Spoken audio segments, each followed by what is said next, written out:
Being a blight on society is so rad.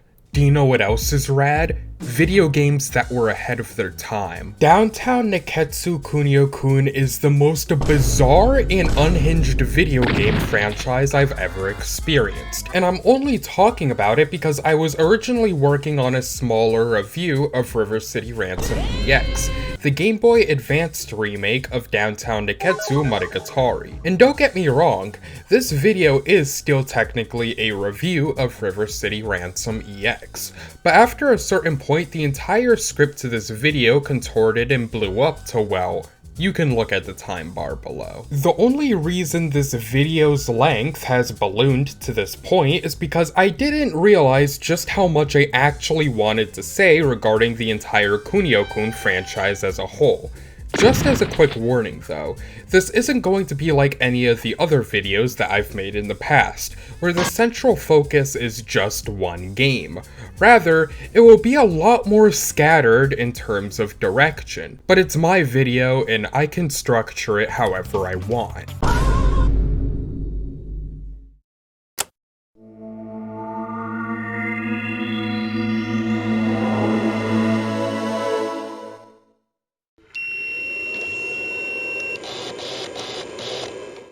So let's chat for a second. After all, despite the minimal exposure that the Kunio-kun franchise has gotten in the West, it's always been a relatively sizable franchise in the land of the rising sun, even if most of the games in the franchise never really made it to the US. Or, if they did make it to the United States, they'd always be rife with artistic alterations and inconsistent character name changes to, I guess, appeal to Western sensibilities in the 80s and 90s? I guess I can understand why. I mean, to be fair, this kind of stuff was extremely common when it came to Japanese media coming over to the United States for a long while. I'm sure most people my age remember the 4Kids dub of certain animes, and how far Westerners were willing to go to change and alter Japanese media. I remember watching Sonic X when I was a kid, and being dumbstruck by this specific shot from this one episode, not knowing that there was supposed to be text on the screen. Now, some censorship of Japanese media, I could totally understand why localizers in a pre-terminally online world would go through with it, but it's stuff like this that makes me scratch my head. This is all to say that there's a lot of franchises in both anime and in video games that suffered this fate on its journey to getting localized, and the Kunio-kun franchise is no exception. However, in the past decade, anime and other Japanese media has absolutely exploded in popularity in the United States, thanks in part to the internet becoming more mainstream than legacy television, making Japanese video games and anime more ingrained in American culture.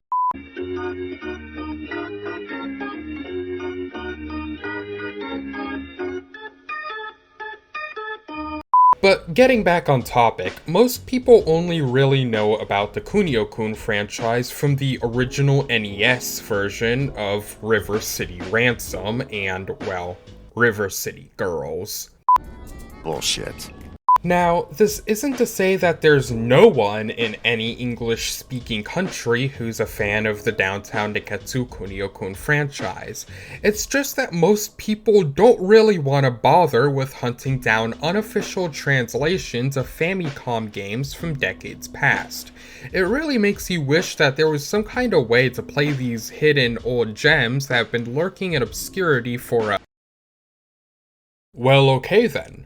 The Double Dragon and Kunio-kun Retro Brawler Bundle is essentially a collection of 18 NES/Famicom ROMs that was announced only for the PlayStation 4 and Nintendo Switch in February of 2020 and released later that month. Clearly, one of the business decisions ever made from the folks over at Arc System Works. Now, along with some quality of life features, the main selling point of this ROM collection to me was being able to play the Famicom-era Kunio-kun games with an official English translation. Hey, look at that! They even made a custom asset for the title screen. That isn't even in any other version of the game to my knowledge. And that isn't all. They also included the 3 NES Double Dragon games in Renegade, which is the US version of the next game we'll be talking about. Now, Double Dragon and Kunio-kun are both franchises that have had a lot of overlap over the decades, being that they were both franchises originally owned by Technos Japan and now owned by Arc System Works, but we'll pocket the entire topic of Technos Japan for now. Nekketsu Koha Kunio-kun, or the English translation of that title, Hot-Blooded Tough Guy Kunio, is a side-scrolling beat-em-up game that originally released in 1986 via arcades, and eventually got a Famicom release a year later in April 1987. Now, despite the translated title being Hot-Blooded Tough Guy Kunio, in the Arc System Works re-release of the game, they renamed the English title to Nekketsu Renegade Kunio-kun. So that's the title that we'll be going with for the remainder of this video. So unlike most stories in games during this era, instead of saving your girl being your hero's primary motivation, you're saving... You know what? Let me read the official story blurb, because I feel as though that would do far more to convey what this is about than I ever could. Hiroshi is a high school student who has always been bullied. One day, there is a new kid at school. It's Kunio. Kunio is a passionate guy who can't stand bullies, and he and Hiroshi quickly became good friends. But one day, Hiroshi got kidnapped, and thus begins Kunio's adventure to save his friend. Nekketsu, NAMEN NAYO!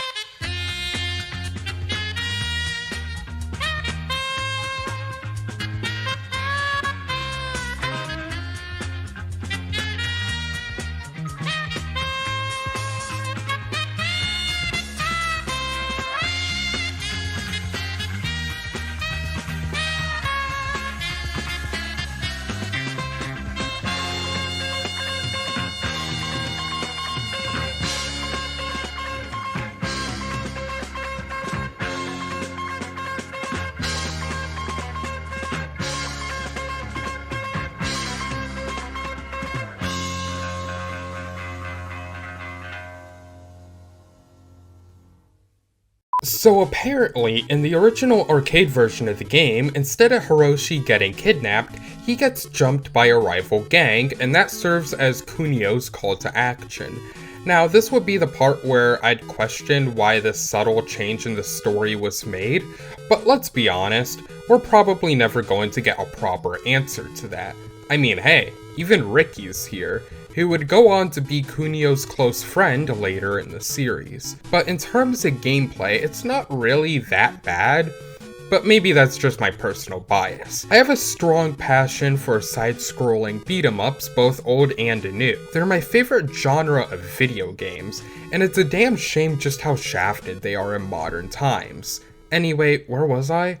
Funny enough, the direct follow-up game to Nekketsu Renegade Kunio-kun is actually a sports spin-off game, Nekketsu High School Dodgeball Club, that released in arcades in 1987 in both Japan and in the US, but the US console version of the game, Super Dodgeball, didn't arrive until June of 1989. This, in my personal opinion, is the first game in the entire Kunio-kun franchise and where several staples of the series get planted into the soil, like the chibi art style that the franchise would be eventually known for, all of the sports spin-off games that would follow in future decades, and a large cast of characters that would range from varying levels of obscurity, the latter in which is an issue with the franchise to this day. Personally, however, I really don't have a whole lot to say about Super Dodgeball. From what others have told me, however, there's a relatively high skill ceiling and interesting techniques to be utilized in this entry. All of the stuff that would go over my caveman brain that just enjoys smashing buttons on a controller. I'll admit, This one's fun for about 5 minutes, but you'll be wanting to play something else soon enough, especially since it's an NES game that can't really hold a torch to most games released over the past 20 odd years. That being said, however, the next game we'll be talking about is one that I'd argue is as important and influential to video games as a medium as Super Mario or Final Fantasy. Okay, so we have a lot of ground to cover here, especially since this is the game that's tied in with what I want to talk about in this video. That game being Downtown Nekketsu Monogatari, localized as River City Ransom in the US, titled as Street Gangs in PAL regions, and finally re-localized by Arc System Works in 2020 as Downtown Nekketsu Story. Just saying, this will all be on the test. I'll probably alternate between the names throughout this video, but in a vain attempt at consistency, I'll try to simply call it River City Ransom. After all, River City Ransom is what the majority of the people know this entire franchise as anyway. Hey yo, what the fuck? I'll also be alternating between footage from the two main versions of this game, so keep that in mind. So, the title screen. It's pretty interesting in my opinion, a simple developer splash screen before cutting right to the main menu, with the title card not appearing until after you selected your character you want to play as well as the difficulty. Oh yeah, that's another thing. This is an NES game with two different playable protagonists, both with their own unique story beats and ending, something that Yakuza 0 would shamelessly steal 26 years later. In the US version of the game, you get this message from the antagonist, his name being Yamada in the Japanese version, Slick in the US version, essentially flexing to us about how he took over River City and invites Alex and Ryan to try and stop him in his plans. He also kidnapped Ryan's girlfriend, Cindy. Look, I know I'm being a little twat about the US version of this game, but compared to the later games in the franchise, the Americanized names don't really feel right to me. However, in the original version of the game, this opening screen plays out a little differently, with it essentially looking like Kunio and Ricky's Discord DMs on full display before we get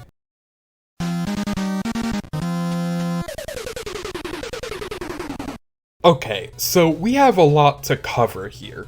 As I mentioned earlier, there's a decent amount of differences between the Japanese and American versions of River City Ransom, beyond the blatantly obvious, like the sprites for the characters being swapped from Gakurins to basic American t-shirts and jeans. The names of all the characters, locations, and even gangs that you fight have all been translated. Well, I think localized is a much more apt term. For example, the Sundree Bombers, the low-level gang with the light blue attire, have been renamed to the generic dudes in the US release. Numaoka Industrial High got renamed to the Jocks in the US version. Sakajuku Commercial High got renamed to the Frat Guys in the US version, so on and so forth. 4 years ago, I actually posted a full list of every single enemy group that shows up in River City Ransom, what version of the game they're in, and what the names of the schools are translated directly. I posted this dumb infographic on the r/Kunio-kun subreddit, and you could tell this post is old as hell because this was way before I really started going by Sundree. But for now, enough about me and my weird hyperfixation on this franchise. River City Ransom is essentially the first ever beat-em-up game of its kind. It's like if you took the core gameplay loop of games like Double Dragon, but gave them more RPG elements, like stat upgrades, item shops, several areas where combat doesn't happen, and with the risk of sounding too pretentious, River City Ransom does feel like the grandfather to works like Shenmue, Yakuza, and even that one Scott Pilgrim vs. the World game that became delisted for a decade before coming back. This is all to say that for a game that not too many people know about, it's sure had a lasting ripple effect on gameplay elements in video games for the next couple decades. So the way this game's structured, you have to either acquire enough money or enough items to take on the whole gauntlet of bosses in order to beat the game. There's roughly 12 boss fights in this game, however, one of which is completely optional and not required for beating the game. In order to activate a boss fight encounter, a player has to go to a designated location in the world at a specific time, so this isn't like Mega Man where you can just fight all of the bosses in any order you want. No, you have to fight each one in the order that the game wants. The first boss, however, is relatively easy to encounter. All you really have to do to start the boss with Moose in the US, Sawaguchi in Japan,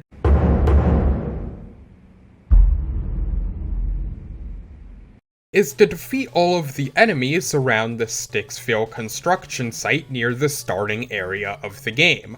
Upon doing so, Sawaguchi will appear in this alleyway that leads to the first mall in the game. He'll do what every boss in this game does and spout out a few lines of dialogue before he aggroes you. However, like you just saw there, you can move around and even get a few hits in on the boss to do extra damage and to cut off whatever dialogue they were trying to say. I like this level of agency over how the game plays out. Even when a character is talking, you can still kind of wander off and do whatever. There's this certain level of interactivity that isn't found in most AAA games these days, honestly. Ah shit, where was I? Oh yeah, upon defeating the first boss, we can move on to the next section of the map, Waterfront Mall. This being the area in which I bought most of the items in my time playing. Mostly healing items I'd stock up on, but we'll get to talking about that later. For now, we get stopped by a girl on the bridge. Hasby, with her name being translated to Roxy in the US, informs Kunio of the Dragon Twins being the ones to kidnap Mami and are currently keeping her in a room on the top floor of Neketsu River City High. Okay, I think this joke ran its course. Anyway, Mami actually has different dialogue depending on if player 1 is Kunio or Ricky. If you're playing as Kunio, she elaborates more about how strong the Dragon Twins are that are guarding the top floor of Neketsu High. But if you're playing as Ricky, she's more straightforward about Ricky/Ryan's motivation to save his girl. There's a few other instances of there being different dialogue depending on what the player character is, but I believe that the differences in dialogue are so minute that it isn't really even worth going into specifics here. However, what I will say is that from a gameplay perspective, I'd be hard-pressed to think of any other NES/Famicom game that has alternate dialogue for different in-game situations the way that River City Ransom does. Anyway, once she disappears, we're essentially left with what I'd consider to be 3 choices. 1, do what most first-time players would do and just keep progressing through the game's world and attempt to find out where to go, while getting bodied due to the lack of healing items and low stats.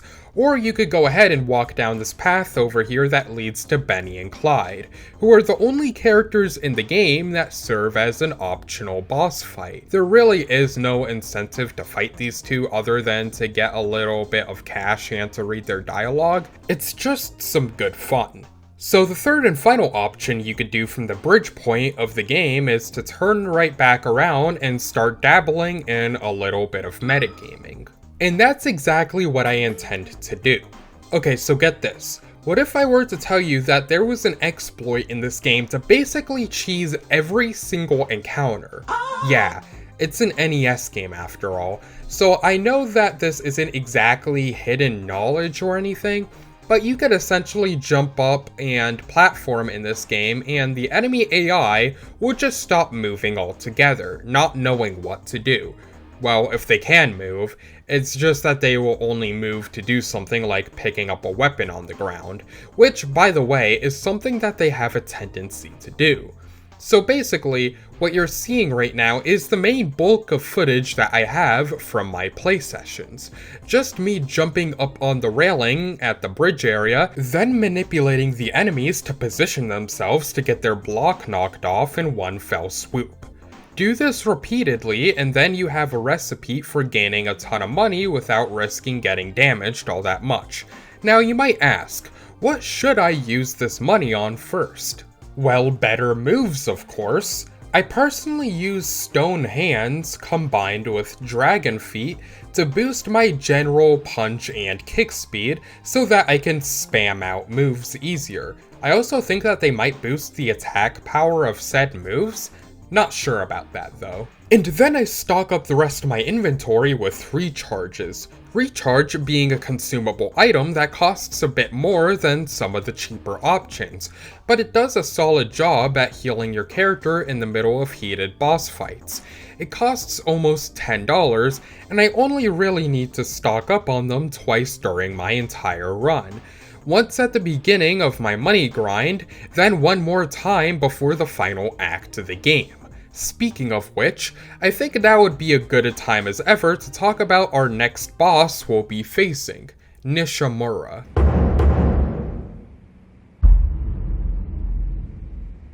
Reaching him is far more straightforward than some of the other bosses we'll come up on later. Like I implied earlier, this is the type of game where you have to spend a lot of time trying to figure out the locations of all the bosses, but once you do, you could probably beat this game within like less than 30 minutes. Anyway, back on topic. Nishimura, or Rocco as he's known as in the West, is the only boss in the game that hails from the Mob Gang, or Hakutaka Industrial High School if we're playing the original Japanese version. I describe the Mob as being kind of a mid-tier gang in terms of their threat level. They're certainly tougher than the generic dudes and the jocks, but not nearly as much of a threat like some of the higher tier gangs like the Squids or the Plague. And yeah, I'm using their localized names right now because, let's be honest, I really don't feel like mispronouncing the names to a bunch of made-up Japanese high schools right now.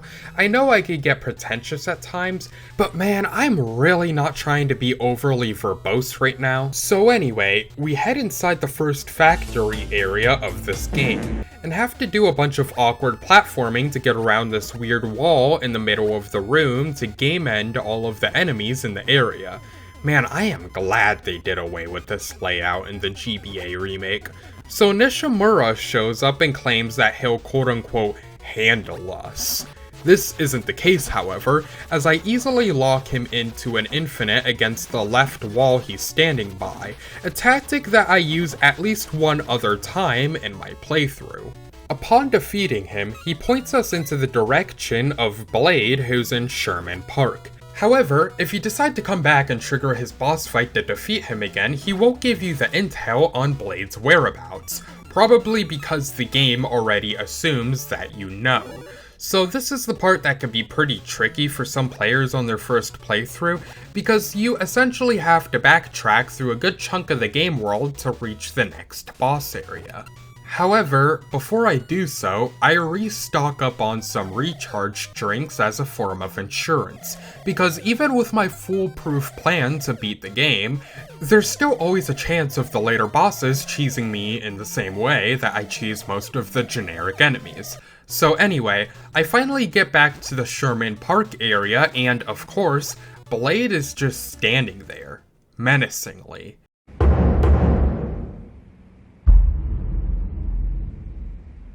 He introduces himself as being the first of the 4 zombies in River City, which is a gang of the core 4 bosses that you need to fight against if you want to enter what I'd consider to be the 3rd and final act of the game, which is basically making your way to and entering into River City High. But back to Blade, he manages to cut down 3 whole bars of HP that I had with a single kick. And that was enough for me to retreat back to using my tactic of using the game's exploits in my favor. Upon defeating Blade/Kinoshita, he tells you to defeat Thor next. However, he doesn't point you in the direction of where Thor could even be. God, I hate this localization. Look, can we just call Thor Kobayashi? Okay, cool. So the interesting thing about Kinoshita pointing us vaguely in the direction of Kobayashi is that Kobayashi is technically the last in the order that you have to defeat the 4 zombies in, neglecting to mention Turk or Mojo. Okay. So once again, before I go off to fight the other bosses, I make sure to snag yet another recharge drink to make up for the one that I consumed during the Blade boss fight. The next boss that we have to face is Turk, aka Mochizuki.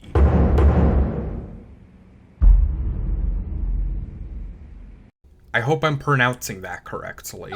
But in order to get to his area, you first have to traverse what I consider to be some of the most dangerous parts of the game world. I, of course, encountered Nishimura again, and decided to fight him despite having barely any health left, which was pretty ballsy on my part. Oh, that's something I never mentioned. There's no in-game game over screen in River City Ransom, so when you die, you just lose half of the money that you made and restart at the last checkpoint. I, however, didn't get any footage of this happening, just because I'm that much of an elite gamer. Okay, I'm lying about that. The second outdoor section of the first warehouse and the entire Armstrong Thruway.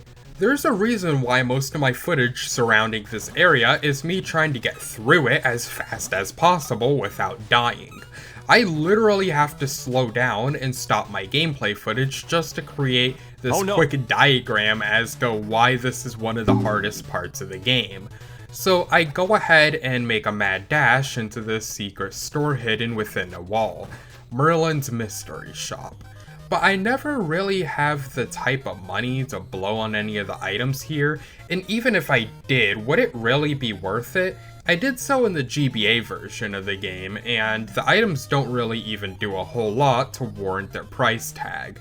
Anyway, this secret store hidden in a wall will be shamelessly stolen a few decades later in Scott Pilgrim vs. the World.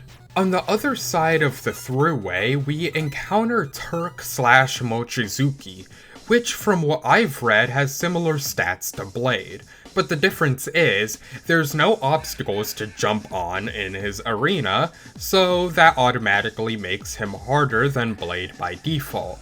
The next boss we encounter is literally on the next screen in what the game simply refers to as downtown. I don't know, it looks more like someone's backyard than anything else. I think you know the drill at this point. Clear all the enemies in the area, the boss shows up, and juggle the boss against the wall with dragon kicks until a winner is you. Mojo tells us to look for Thor, the final member of the zombies, in the factory's back room, which could refer to one of 2 factory areas in the game, but he's specifically referring to the second factory area we haven't gone into yet. Anyway, the next area is Flatiron's Mall, which is another safe area in the game where you could stock up on the type of stuff that you would typically find at a mall, like jawbreakers and whatever the fuck a narrow pizza is supposed to be, but it healed my character up a good bit, so I guess it was some damn good pizza.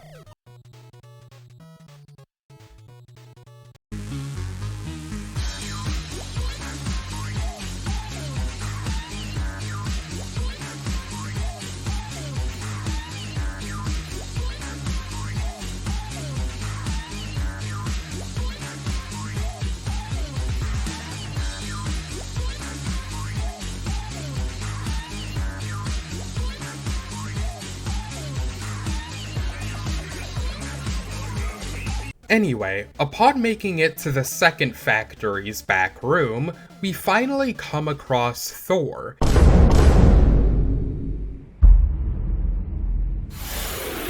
His name being Kobayashi in the original version. I found that he's generally tougher than the other bosses that have come before him, and the fact that I was backed into popping open 2 recharges before losing to him should be proof of that.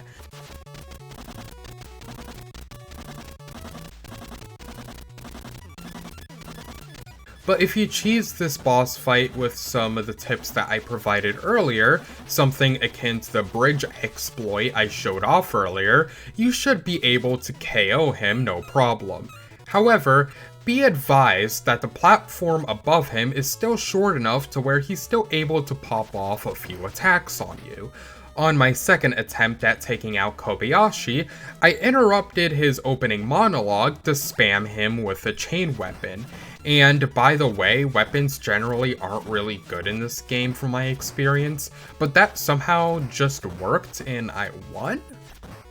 If I'm being completely honest, I can't think of anywhere else in this video where I should mention the Kunio-kun spin-off game, Stay Cool Kobayashi, a game that I believe released the same year as River City Girls, to pretty much no fanfare whatsoever. I have no reason for bringing up Stay Cool Kobayashi other than the fact that we're on the topic of Kobayashi. After he's laid out on the ground, he starts yapping about Ivan/Goda and how he's the guy guarding the gate at River City High. He doesn't say much else after that, but we do get this neat little area before the final mall in the game's world map. I know this might sound a little stupid, but I just like this area for how it looks, and how aesthetic the environment is for it being a game on the NES. After all, I used to dabble in the transformation and creation of sprite art here and there before I ever ventured into making videos. For those of you uninitiated, sprite art is essentially the same thing as pixel art to some degree, but the main difference most people will point out between the two is that sprite art is typically a small set of animations and uses pixel art as an art style, but not always. The example I'm thinking of that comes to mind is the sprites from Streets of Rage 4. As it stands as a good example of not all sprite art is pixel art, or even the HD 2D art style of the newer games, the Kunio-kun art style, like the 3DS era games, or any of the sports spin-off games, where although the character sprites utilize pixel art, the background elements still retain some level of realism, giving this distinct and cool presentation. I honestly wanted to wait until later in this video to bring up the more modern games in the Kunio-kun franchise, but I feel as though the example I just gave serves as a perfect one to illustrate my point. Aw geez, this is going to sound so confusing when I'm going to say it out loud, isn't it? Look, whatever. Point is, the final mall in the game is the Oak Hill Mall, with Oak being spelled in all caps for whatever reason, like as if it was the name of a character in-game.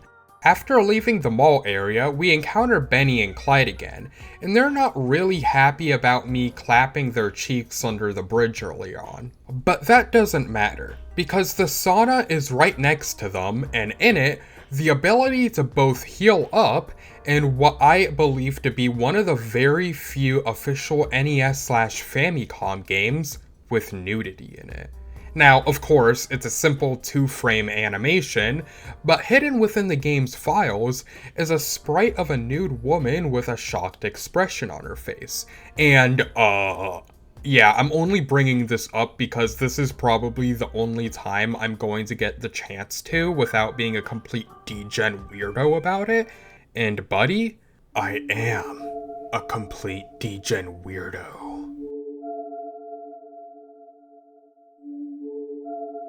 Right, so funny thing, after leaving the sauna, the fight with Benny and Clyde continues like as if I never entered in the first place. They don't even monologue to me, they just woke up and chose violence. Anyway, I knock their blocks off before continuing through the game's open map before finally reaching the next screen. which I think is a good place to mark what I consider to be the third and final act of the game. The area where you finally reach River City High, which would be Neketsu High in the original game. No, unacceptable. So technically we're at Kunio's school, if we're going by the lore continuity from the Japanese version of the game. I bring this up because the next several bosses we'll be fighting in the school section are bosses from the Plagues Gang, or Riho Academy. I know I'm probably thinking a little too much into it, especially since as of writing this very line in the video script, it's 5 AM and the only thing keeping me awake right now is a 10-hour-old coffee and a lofty drink. But I just want to point out how weird it is that in both versions of River City Ransom, we don't really see any characters from either Neketsu High or Hanazono High. Well, save for Mami.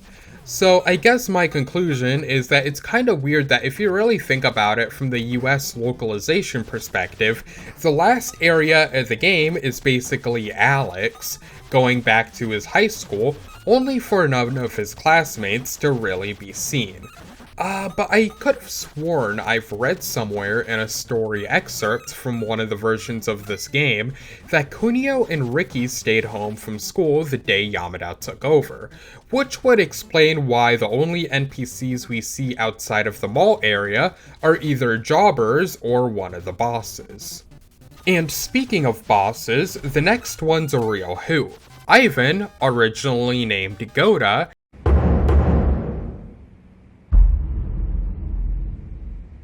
is the only boss in the entire game that hails from Horio High. I hope I'm pronouncing that correctly. Or, if we're really going to be going off of the Western localization, he's the leader of the quote-unquote Internationals faction, which is the NPCs named Juan, Boris, Fuji, and oh yeah, who can forget Yemi? Fucking Yemi. So I guess in the westernized version of Downtown Neketsu story, the Internationals are just a conglomerate of dudes from different parts of the world. Anyway, Jamie, play that clip again of me wiping out what I could assume to be Goda's acquaintances.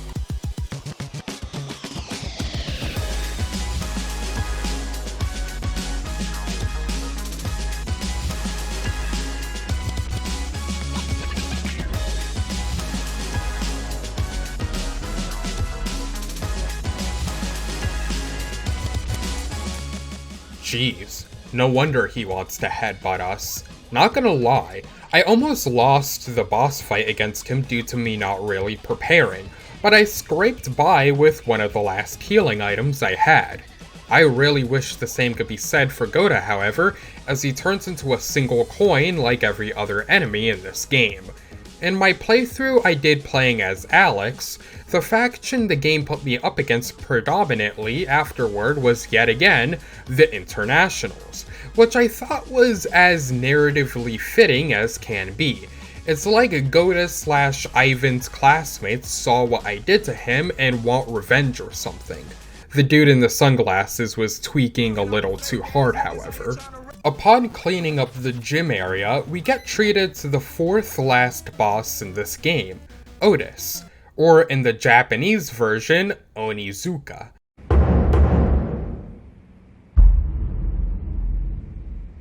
His entire personality seems to be caring about you getting the gym's floor dirty with your shoes, which funny enough isn't even something made up for the US version of the game. He's also like this in the original as well.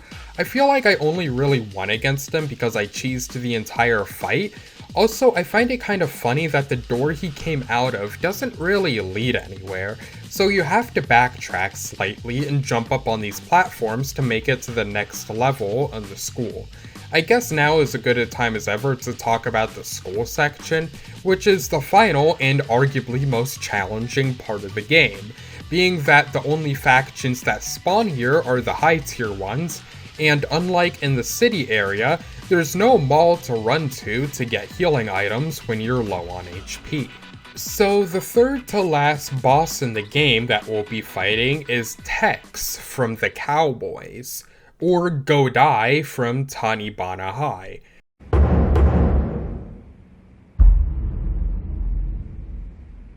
In the English localization, they gave him something of a southern twang, given how he greets you with howdy and is literally named Tex, which is clearly a reference to the state of Nebraska. So the main gimmick of Godai's boss fight is that he tends to like fighting with a stick, which could probably cut through your HP in a matter of seconds if you tried to fight him like you would any other boss. So my best strategy is to honestly just attack him when he's in monologue mode. As in the NES version of River City Ransom, there's really no consequence for doing that. Yeah, we'll get to talking about that later. So we finally defeat Godai, and he tells us about the strength of the Dragon Twins, funny enough named the Dragon Bros in the Arc System Works translation of the Japanese version, probably due to some kind of retcon in the Double Dragon franchise I'm not aware of, so yeah. The second to last boss in this game is technically supposed to be the fire-breathing reptile siblings from the hit side-scrolling beat-em-up Two Dragons. Randy and Andy, or Ryuichi and Ryuji, whatever their names are, they seem important enough to have the title theme from their game playing when they appear, which I think is pretty cool, especially considering that this is an NES game. Yeah, I know I keep repeatedly beating that point into the ground, but I really do want to emphasize how ahead of its time this game really is. So yeah, the Dragon Twins. They're, in my opinion, the hardest fight in the entire game. Especially if you're a shitter like me and focus on buying more healing items than skill books to learn new moves. It honestly takes me a while to take down the Dragon Twins. I'm honestly not really sure how I managed to do it. They just have their signature tornado kick from their respective game, which you can imagine how much damage that does, as well as their tendency to start snowballing damage onto you once they get the ball rolling, like trapping you into a semi-infinite throw cycle that drains whatever HP you had. In hindsight, I think the only reason I won was because I just had enough healing items, being that most of my B-roll for fighting these guys involved me getting beaten down, like as if my player character was like a low-level NPC to them. Honestly, I feel like taking the twins down is a matter of having enough stat-boosting items, Dragon Feet equipped, and just the right amount of dumb luck. If you win against them in the US version of the game, for some reason they don't say anything to you, but this also might be due to a glitch that occurred during 2 of my 4 playthroughs? I don't know. But what I do know is that the twins in the Japanese version actually have dialogue for when you defeat them. However, this dialogue doesn't depend on which character is in the role of player 1. Oh yeah, quick side note in case I haven't mentioned it at any point, this game has 2-player co-op. However, I have 0 footage of that for the same reason I barely had any footage for the multiplayer mode in my F-Zero GX review. That is to say, I'm lacking in IRL friends who are willing to put up with my quote-unquote bizarre taste in video games. Regardless, we defeat the Dragon Twins, and it's here that although the game doesn't actually tell us, we're given a choice that doesn't really matter all that much, but a choice nonetheless.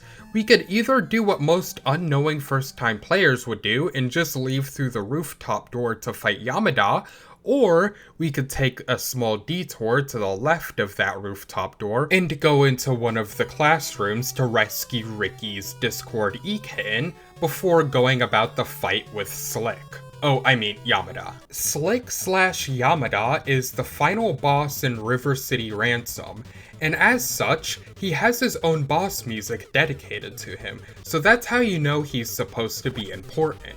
If you enter the boss fight with Kunio as player 1, he'll mention how he used to be friends with you before the boss fight begins. However, if you enter the boss fight with Ricky as player 1, he goes on this incel-esque tangent about Ricky having a girlfriend, even more so in the Japanese version. Which is funny to me because according to the lore, both Yamada and Hazabi attend Riho Academy, and even if Hazabi has feelings for Kunio, rather than taking advantage of the fact that Kunio goes to another school and leveraging that to raise her up, Yamada literally chooses to be jealous about her being in love with Kunio and decides to kidnap Mami and take over River City for some reason. You know, the more I think about Yamada as a character, the more I find myself infatuated with him. Like, I feel as though there's a certain level of depth to him that isn't really seen with any other character in this game, intentional or not. And I guess I'll explain what I mean in a second. But for now, the boss fight begins, and across all versions, I easily kick him into next week before he spouts his last words. Now, as I mentioned before, it really depends on which character you're playing as, and if you're playing the US or Japanese version, but in the Japanese version, there's this one little weird line of dialogue that Yamada spouts, and it's a line that shows up regardless of who's the player character. A line of dialogue insinuating that he had some kind of special power that he was holding back. You see, the reason why this is so interesting to me is because among the other cut content in River City Ransom is a pair of sprites of Yamada/Slick using telekinesis powers, which must have been a thing that was cut late into the game's development, being that unlike the other unused sprites, this one had a t-shirt and jeans version for the Western release.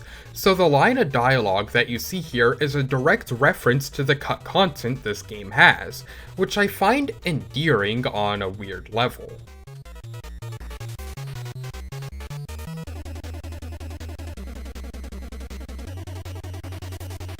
Wait, why does he have a heart at the end of his sentence? So that's River City Ransom. The ending of the game stays the same for the most part across all versions, with the city and the students from the other schools returning to normal, Riki reuniting with Mami, and Yamada fading into obscurity.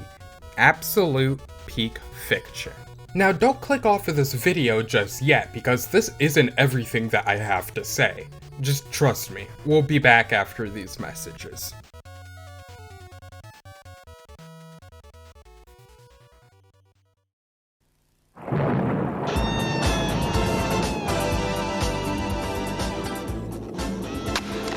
Super Famicom 用ソフト新熱血硬派国男たちの挽回テクノス。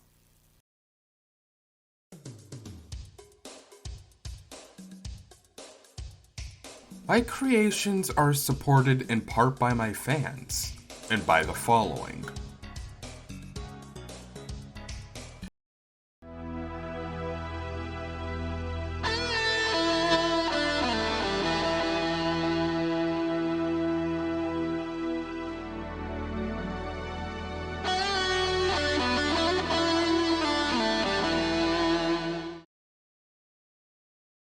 So where was I? Oh yeah, the original River City Ransom. Okay, so I don't really think I have much of an accurate way to gauge the popularity of this game circa the time that it released, but at least did well enough to get other Kunio-kun games localized in the US, albeit inconsistent localizations.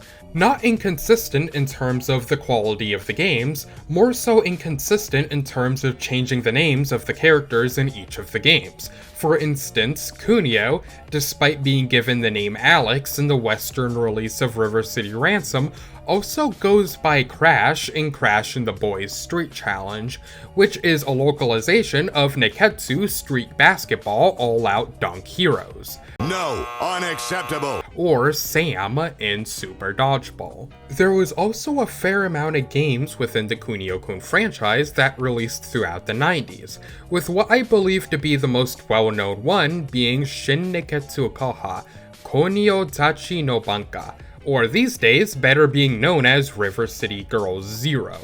Now, I think it's obvious to just about anyone that the reason the Western localization is titled River City Girls 0 is due to the fact that this is the game where Misako and Kyoko originate from, but let us not jump too far forward, because it wouldn't be too long before we would see what is essentially the first remaster of Downtown Nekketsu Monogatari, a remaster that was released exclusively in Japan on the PC engine, better known in the West as the TurboGrafx-16. Now, I do think it's important to note that this version of Downtown Nekketsu Monogatari fits the textbook definition of a remaster, with arguably upgraded graphics and sprite work, music that sounds more akin to something you would hear on a 4th gen console rather than a 3rd gen one, and even voice acting.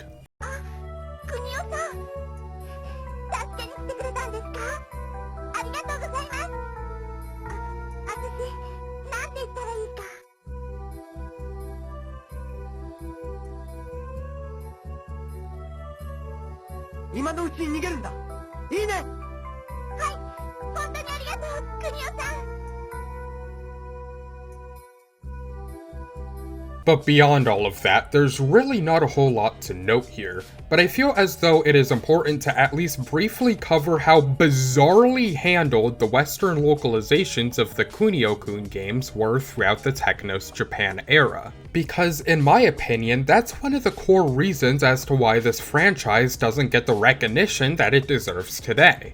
Speaking of Technos Japan, by 1996, the company would soon fizzle out and go bankrupt. Now, the specifics of what caused the bankruptcy and why is information that is essentially lost to the sands of time, and unfortunately I can't go into any detail without delving into the realm of speculation.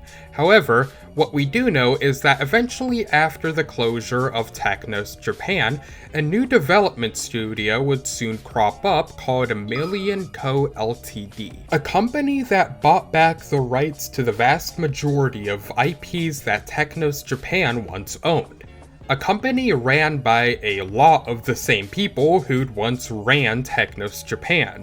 So, for a time, the Kunio-kun and Double Dragon franchise were still in the hands of the original creators. Yeah, doing research for this video is a pain in the ass. I had a hard time finding any images of Kunio Taki, who was the president of Technos Japan in the 80s, and NAMEN NAYO doesn't even have an entry in Wikipedia. But regardless of any of that, by late spring of 2004, we'd see another entry into the Kunio-kun franchise. But unlike the PC Engine remaster of River City Ransom, this is a version that I am a lot more familiar with.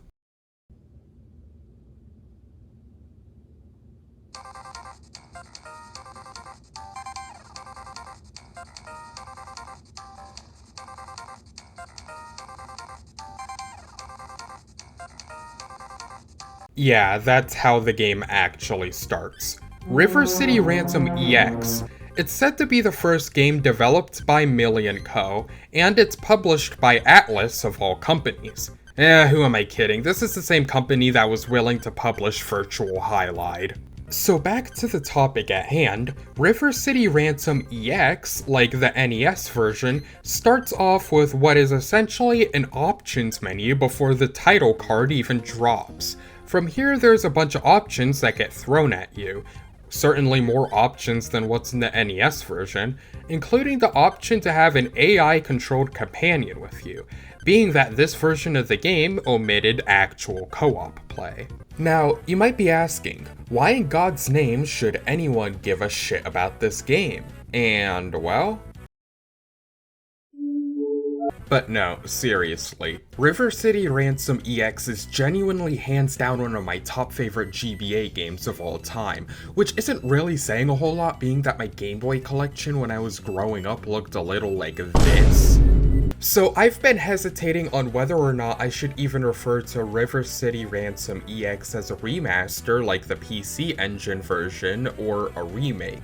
primarily because although a lot of the base game and gameplay mechanics from the original NES/Famicom game remain, there's also a shit ton of new features and stuff to talk about within this version of the game that wasn't even in the PC Engine remaster from the 90s. Like, for example, what you're seeing on screen right now.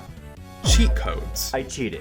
More specifically, a cheat code that I'm currently using to customize my character, to make Kunio and or Ricky look less like Kunio and more like, well, yours truly.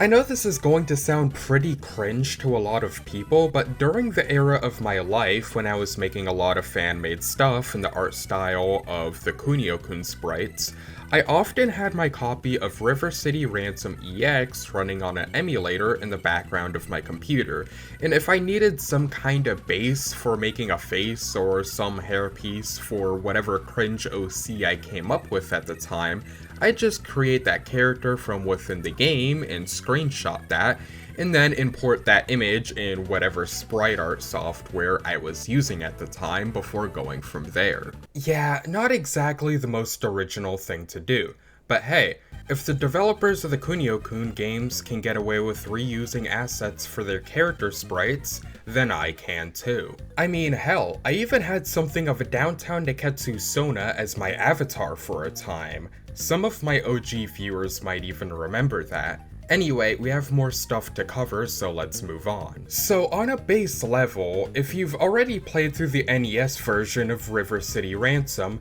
then you've already played through River City Ransom EX.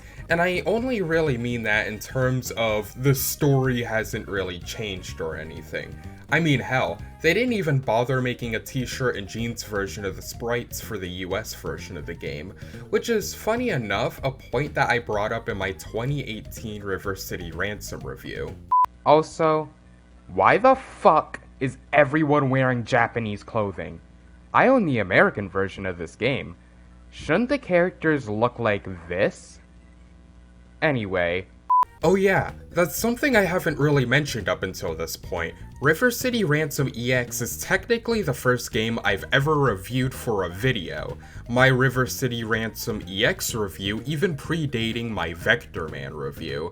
The video in question can't be found anywhere online anymore, and I can guarantee you that's for the best. I will say that the gameplay though feels far smoother and more responsive than on the NES. There's stuff like new moves, new enemy factions that don't really show up in any other Kunio-kun media for whatever reason, special encounters in the game world with alternate dialogue and events depending on your character's reputation level. Oh yeah, a reputation system. So depending on who you are, the reputation system is probably either the best or the most infuriating part of the entire experience.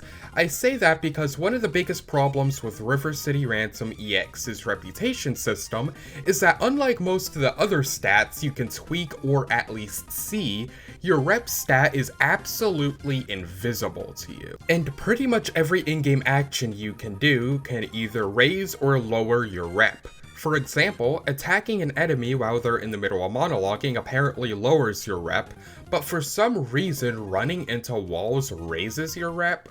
Now rep is basically everything in River City Ransom EX, because it dictates what kind of quote-unquote random encounters will pop up for you, and even the little details as to how the ending plays out.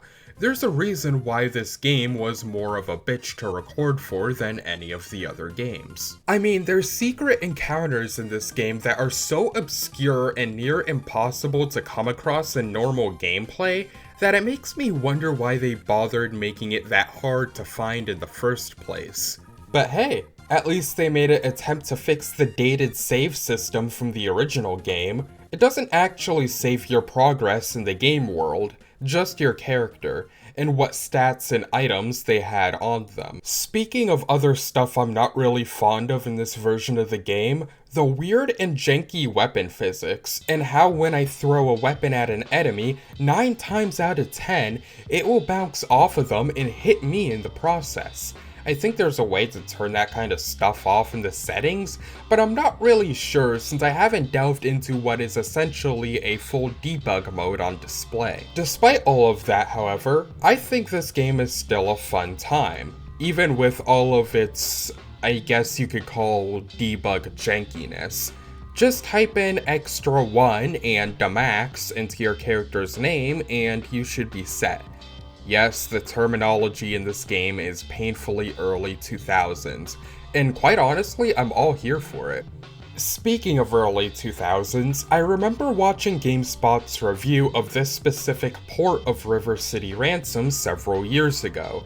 The GameSpot review in question was made around the same time the game released in 2004, and to be honest, I feel like they were being a bit too harsh on the game. I forgot what they actually rated the game, but I remember one of the main points for them not liking the game being due to the fact that it's not different or expansive enough to separate it from the NES version. But that's the thing, it really doesn't need to be.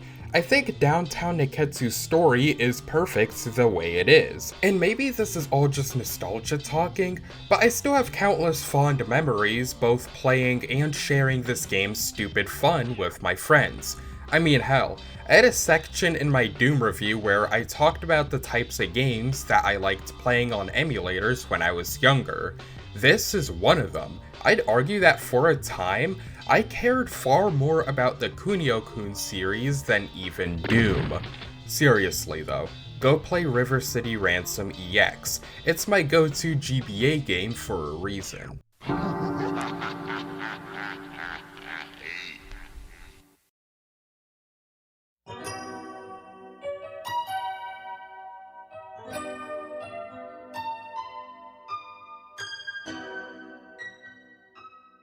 So where does that leave us? Well, on a pretty damn good note actually.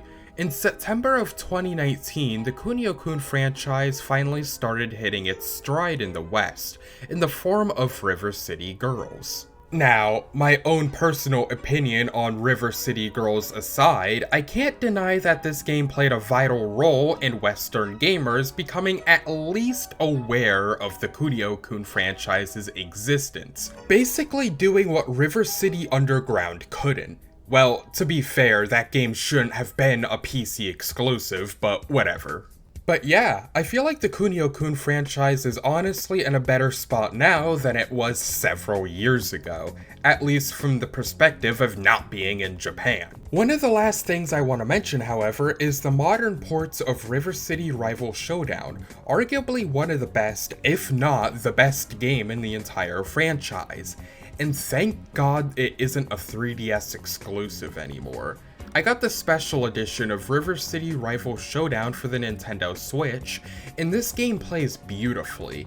They also fixed some of the jank from the original 3DS version. There's also River City Saga 3 Kingdoms, which came out about a year before the modern ports of Rival Showdown. I've honestly been meaning to play it for a while, but I never got around to. But hey, the sequel to that game got announced literally in the middle of me writing the scripts to this video, so that's cool. But while we're on the topic, according to my analytics, nearly 100% of people who watch my videos don't subscribe to my channel. This is clearly very, very sad. But I've recently been told that the subscribe button glows with this ugly gradient now when you mention it in your video, and being that I already said the word subscribe, I doubt that it would work again. But on a more serious note, I do really appreciate all of you for all of your support, and putting up with the fact that there's been 0 main channel videos since April, but it's like what I usually say. I try to get these out as soon as I'm able to get these out. And I know I've probably said this many times in many places, but there's a pretty strong chance I'm already working on my next main channel video, as I am already uploading this one. So I don't know, just keep that in mind. I really like doing this. I really want to do this more in the future. I know that's very like cliche to say, but nah dude, I'm like actually serious. Anyway, I ran out of time for now. And for the 0.1% of people who are still watching to this point, thank you. I honestly didn't think anyone would. Take it easy. Sundree.